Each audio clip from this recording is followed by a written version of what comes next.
Hey, coucou, bonsoir, bonsoir, comment vas-tu? Hein? Alors, je suis contente, hein, comme d'habitude, hein, je suis contente de me retrouver là pour un petit partage. Un petit partage, ça dépend, parfois ça fait 15 minutes, parfois ça fait un peu plus. Donc, oui, bon, pour notre lit solo quotidien. Alors, oui, nous sommes à notre 89e. Waouh! Oui. Bon, alors aujourd'hui, on va parler de quoi? Aujourd'hui, je me disais que ce serait bien qu'on parle encore un peu, hein, un peu de ce qui se passe avec cette décision de couvre-feu qui nous oblige à une certaine période de la journée. Donc, à partir de demain, hein, là, je regardais à travers la fenêtre, je voyais que les gens étaient encore attablés parce que en bas de mon immeuble, il y a un bar très célèbre. Là. Beaucoup de gens viennent là et c'est très, très, très, très bruyant. Et donc, du coup, souvent, quand je veux voir un peu du monde, voir comment ma rue s'agite, bah, j'ouvre la fenêtre pour voir. Et ces derniers temps, comme il y avait des décisions qui avaient été prises, d'abord à 22 heures, tout devait être fermé. Après, maintenant, c'est 21 heures. Et je m'amusais à regarder à la fenêtre si les gens respectaient. Ben, il se trouve que c'est mitigé, hein, parce que les gens ont vraiment envie de se détendre, de se retrouver, de partager un moment. Hein. Donc, on comprend bien qu'il y a un peu de réticence, mais ceci dit, il y a quand même de l'obéissance dans l'air. Et moi, je trouve, bon, niveau obéissance, je suis mitigée. Hein. Niveau obéissance, je suis mitigée. Mais, et puis bon, c'est sorti, c'est convivial. Hein. Moi, et la dernière fois avec ma collègue, on déplorait le fait qu'on puisse plus aller en boîte de nuit, hein, même si on est des quinquas toutes les deux, mais on a encore cette fièvre-là de faire la bringue. Et comme au boulot, quand on travaille, on met un peu de musique, donc ça nous donne un peu envie d'aller gâcher. Mais hélas, tout est fermé et je pensais à je me dis c'est dommage. Et puis pour ces pauvres entrepreneurs qui tiennent les restaurants, qui tiennent les bars et tout ça, c'est c'est une vraie catastrophe, c'est une vraie mort financière pour ces personnes-là. Mais bon, hein, c'est comme ça. Moi, je dis toujours que je regarde toujours les choses avec une perspective positive. Parce que de toute façon, quand tu es dans une situation que tu ne maîtrises pas, que tu ne peux pas modifier par ta seule action, hein, bah, et tu essaies de te poser la question, qu'est-ce que tu peux en tirer?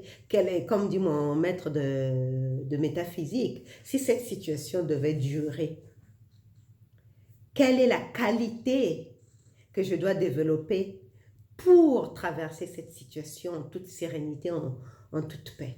Et moi, je me dis, avec ce couvre-feu-là, qui touche beaucoup plus les jeunes, hein, parce que je pense que derrière l'idée de mettre ce couvre-feu à 21 heures, c'était vraiment de freiner l'élan des jeunes étudiants, parce que c'est souvent les étudiants qui sont dehors, qui font la fête. J'ai pensé que c'était vraiment c'était de freiner l'élan des jeunes étudiants de se retrouver ensemble. Et parce que c'est vrai que souvent on se font la fête le soir. Et ben, ça se comprend, hein, ils vivent dans des studios exigus hein, en cité universitaire, donc ils n'ont pas envie après les cours de rentrer dans leur cité universitaire, dans leur chambre exiguë, et donc ils ont envie de se retrouver, ça se comprend tout à fait.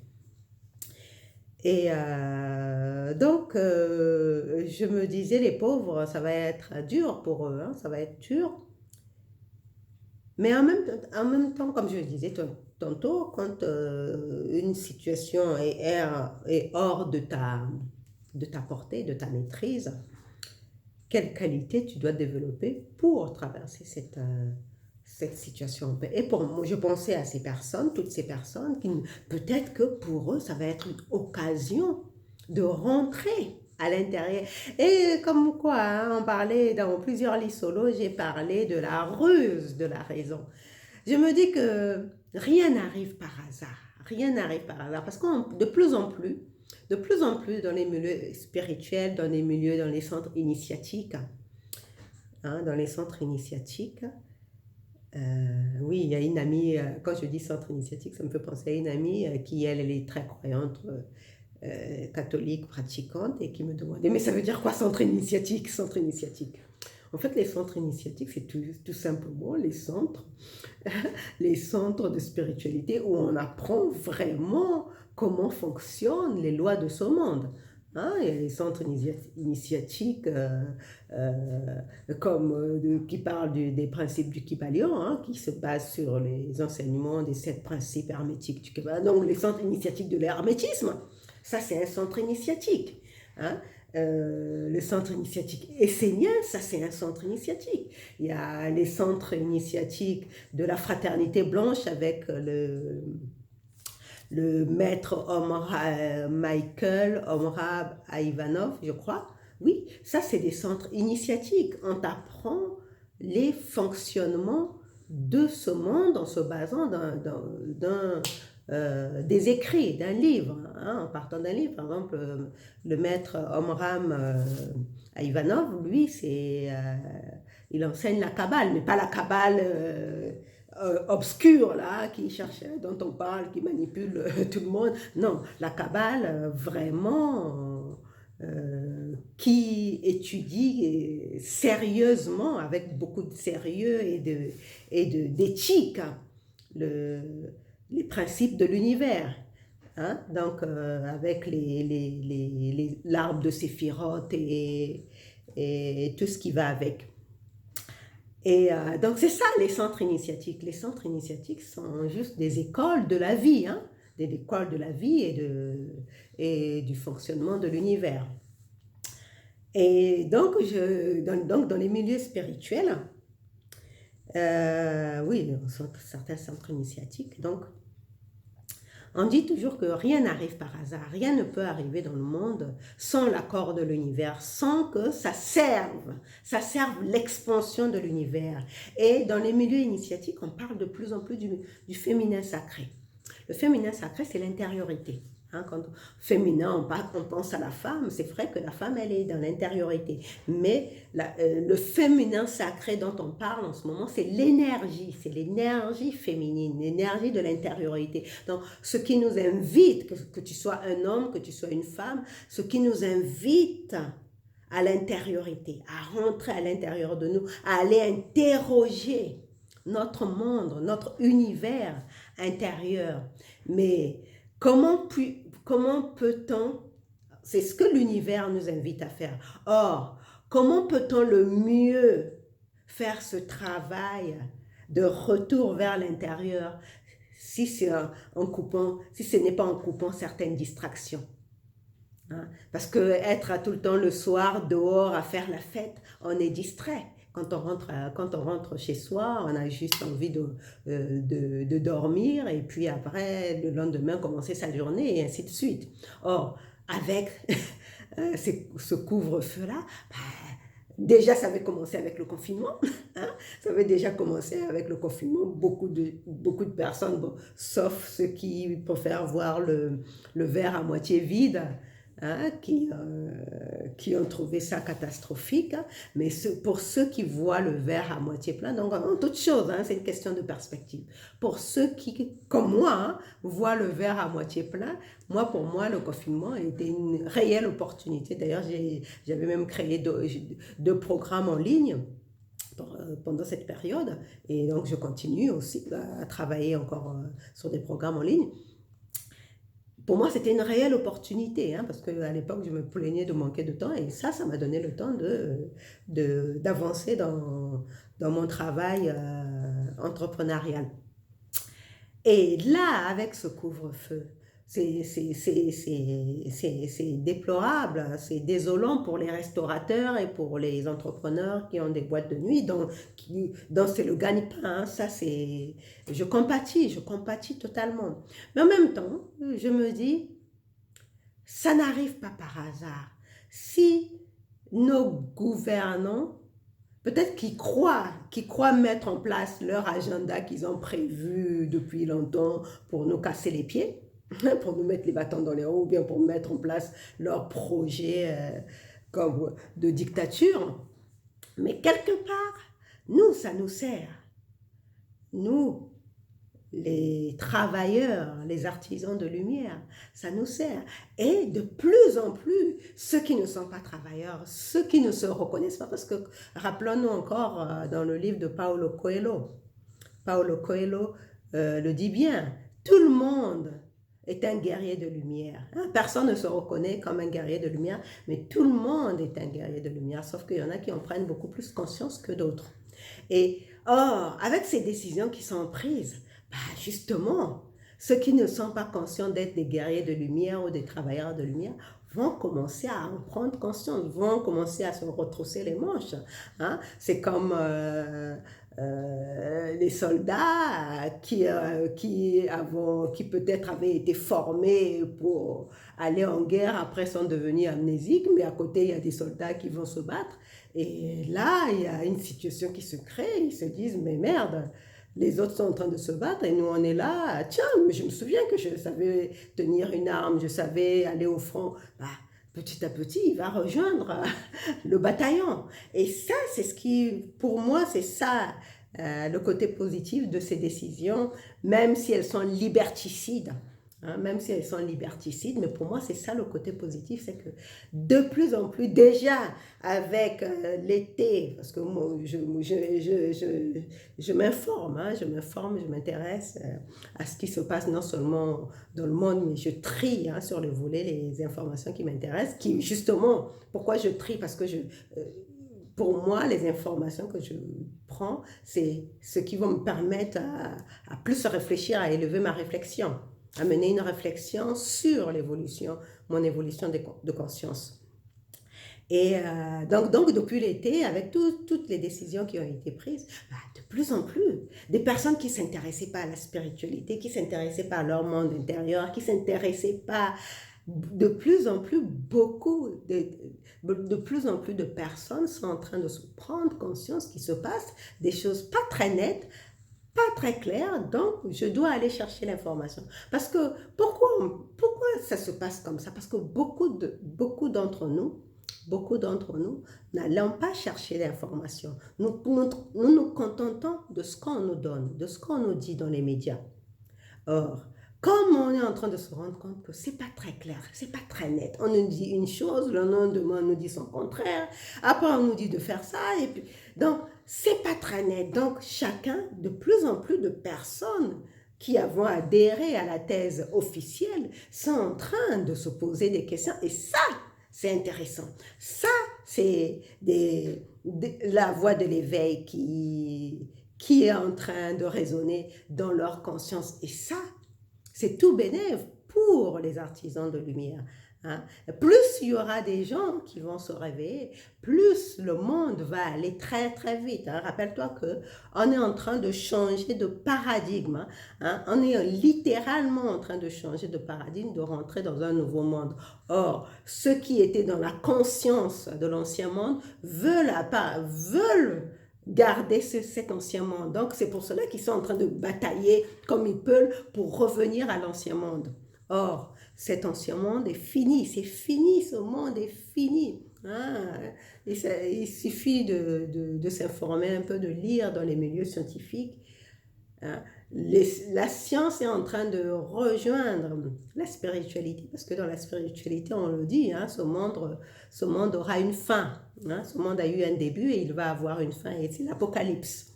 C'est l'Apocalypse, et aujourd'hui, avec la science, la physique quantique, je regardais encore la conférence de l'un de mes mentors adorés, Greg Braden. Surtout moi je l'adore, Greg Braden, parce que lui, dans ses recherches, dans ses travaux, depuis une trentaine d'années je crois, 40 ans, oui, une quarantaine, non, non, une trentaine d'années, bah, dans ses travaux de recherche, il réconcilie la science et la spiritualité. C'est pour cela que j'aime bien ses travaux et j'aime bien ses livres. D'ailleurs, je vais aller acheter ses deux derniers livres. Enfin, pas ses derniers, parce que le Code de Dieu, il est vieux. Mais je ne l'avais pas trouvé sur Amazon la dernière fois, mais je vais le chercher, je vais l'acheter. Et puis, il a écrit un nouveau livre qui s'appelle La Nouvelle Humanité. Donc ça aussi, c'est très, très intéressant. Hein, je te le conseille. Je suis sûre, déjà, j'ai regardé son intervention. C'est très intéressant. Donc, je te conseille de dire ça. Donc, on a affaire à ce genre d'informations, on est optimiste. Non seulement on est optimiste, mais on se prépare en conséquence. Parce qu'avec le nouveau monde, hein, avec le nouveau monde, il ne s'agit pas d'être timide, il ne s'agit pas de jouer les pusillanimes. Il s'agit de rentrer dans ce nouveau monde vaillant, hein, et avec un dynamisme hein, débordant, parce que ça va vraiment être génial. Mais encore faut-il passer cette période trouble que nous sommes en train de traverser avec ces décisions liberticides. Hein, ces décisions liberticides, mais encore une fois, même si elles sont liberticides, hein, ben c'est à nous, hein, c'est à nous de saisir l'opportunité qu'elle nous donne. L'opportunité qu'elle nous donne, c'est d'être dans l'énergie du féminin sacré, donc dans l'intériorité. Parce que le monde d'avant, en fait, sur le plan spirituel et sur le plan vibratoire, sur le plan des énergies, hein, on a l'énergie féminine et l'énergie masculine. Donc, sur le plan vibratoire, pendant longtemps, on a vibré sur le masculin. Le masculin, il était va en guerre, ça c'était le côté négatif, écraser les autres, chercher la guerre, mais le côté positif du masculin, c'est la liberté, l'esprit d'entreprise et puis l'organisation, voilà, l'organisation, hein. Les managers, eux, ils sont dans l'énergie masculine, hein. On veut gérer, organiser ses troupes pour aller au front, pour aller à la bataille. En tout cas, c'est l'organisation et la liberté. Mais en plus de la liberté, on a besoin de la créativité. On a besoin de l'imaginaire. L'imaginaire, ça c'est l'esprit. Ça c'est l'esprit, l'énergie masculine. Hein, d'être dans l'imaginaire, créer, chercher. Regarde Steve Jobs. Steve Jobs, tout ce qu'il a fait là avec Apple, c'est pas lui qui l'a fait. Lui, il était le cerveau, donc l'imagination. Il imaginait. Et après, il s'est fait accompagner d'assistants, de collaborateurs qui, lui, étaient ses hommes de main. Mais lui, il était dans l'imaginaire. Il passait des heures et des heures à méditer, à réfléchir, à penser. Il imaginait quelque chose et il allait soumettre et il voulait que ça se passe comme ça parce qu'il avait eu comme un téléchargement. Hein. Quand on est vraiment dans l'énergie féminine, c'est l'intuition. Hein. C'est l'intuition et les grands entrepreneurs, les grands hommes de ce monde ont toujours eu une intuition très très développée. Hein. On se souvient de Martin Luther King. J'ai eu un rêve. Hein. I had a dream.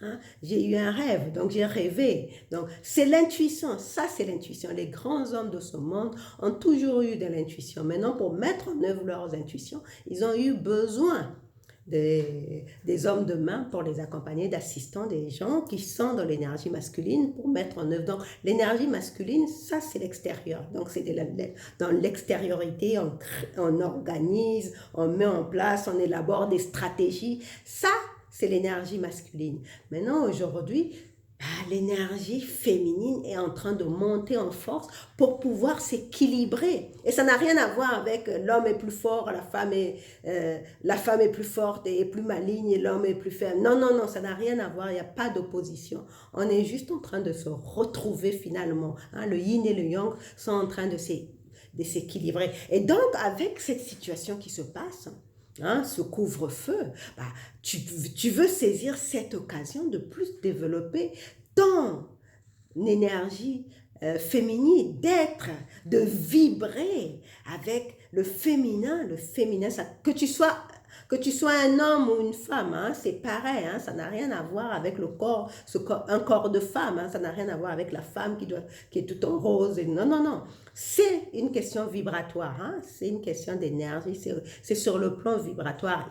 Aujourd'hui, l'énergie, le féminin, l'énergie féminine est en train de monter en force pour pouvoir s'équilibrer avec l'énergie masculine qui a dominé pendant longtemps le monde. Donc aujourd'hui, on est en train de rentrer avec l'élévation vibratoire de la Terre, d'équilibrer les énergies. Et toi, tu veux vraiment faire partie, hein, saisir, hein, plutôt que d'être dans la complainte, hein, aller de se plaindre et puis de tirer à boulet rouge sur sur les dirigeants, hein, les autorités qui prennent ces décisions. Toi, au contraire, tu ne veux pas gaspiller ton énergie inutilement, tu veux rentrer en toi et essayer de te connecter, t'aligner à cette énergie masculine, féminine, à ces vibrations féminines qui sont en train de gagner du terrain. Et pour moi, de mon point de vue, c'est un clin d'œil, c'est un autre clin d'œil de l'univers. Hein? Parce que moi, il y a des gens qui sont distraits parce que qu'est-ce qu'on nous reproche? Qu'est-ce que Dieu, l'univers, appelle ça comme tu veux, nous reproche d'être dans la distraction. Nous ne sommes pas assez attentifs. Hein? Moi, je me rappelle du livre Conversation avec Dieu de Neil Donald Walsh. Hein, là où on parle de Dieu, cet être, cette voix qui parle à Neil, qui prend la voix de Dieu, il dit, vous ne faites pas attention. Et même quand vous êtes attentif, même quand vous captez l'information, vous ne mettez pas en œuvre les instructions qu'on vous donne. Donc, ça veut dire qu'on a du boulot, hein, qu'on a beaucoup de boulot à faire, on a du travail. Donc, c'est à nous de nous mettre au travail parce que ce qui est en train de se faire là, on est en train de nous appeler à bosser. Ah, il est temps de nous réveiller là. Hein. Ce n'est plus le temps d'être distrait, de dormir. Non, il est temps de nous réveiller pour pouvoir rentrer dans ce nouveau monde en gardant notre humanité. Parce que si on se laisse distraire, ça risque d'être beaucoup plus problématique, hein, avec cette histoire d'intelligence artificielle. Hein, nous voulons préserver notre humanité, mais pour préserver notre humanité, nous voulons suivre les vibrations qui sont en train de se lever, c'est-à-dire l'énergie féminine qui est en train de monter en force et nous aligner à cette énergie pour créer notre vie comme nous l'entendons. Hein? Communion et en collaborant aussi, en collaborant avec les autres. Hein. Moi, quand je fais ces Emma Solo, c'est une façon pour moi de collaborer à ce changement, hein, à ce changement de paradigme dans lequel nous sommes en train de rentrer. Je ne sais pas combien de temps ça va durer. Mais c'est à nous de nous préparer pendant cette période. Donc, saisissant chaque décision